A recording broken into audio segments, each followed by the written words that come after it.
just going to run through the main anatomy and physiology of the arm, remembering, as we had from last time, that in the arm you've got all 6 of the synovial joints.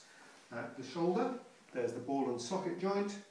At the elbow there's a hinge. You also have hinges in the fingers between the phalanges.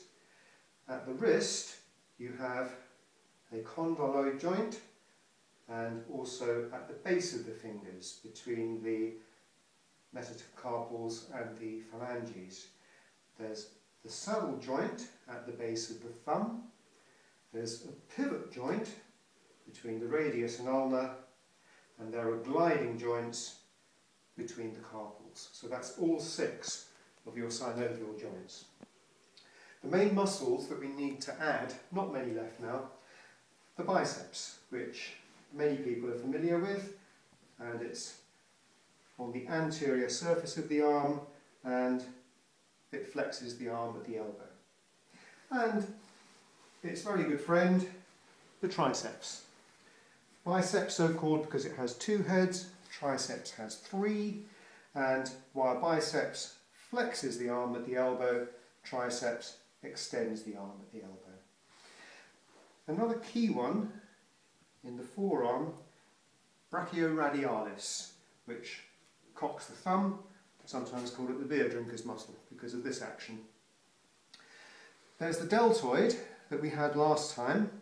Remember, it has 3 strips: the anterior portion which flexes the shoulder, the mid portion which abducts the shoulder, and the rear portion which extends the shoulder.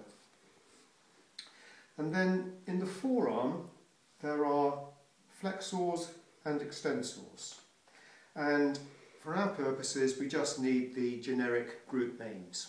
You can get into a lot of fine detail with these, but there are flexors of the wrist. Sarah, can you just do those for me?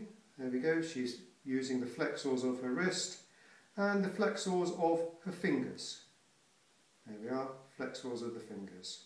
And the opposites on the posterior surface of the arm are the extensors. Again, if you could extend your wrist, Sarah, thank you, and then extend your fingers.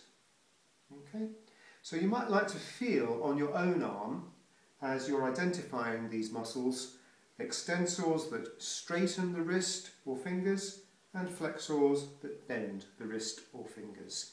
You can get into very detailed naming like flexor digiti minimi brevis, which is the short muscle that flexes the little finger. But don't worry about it, we don't need to know that for our exam purposes.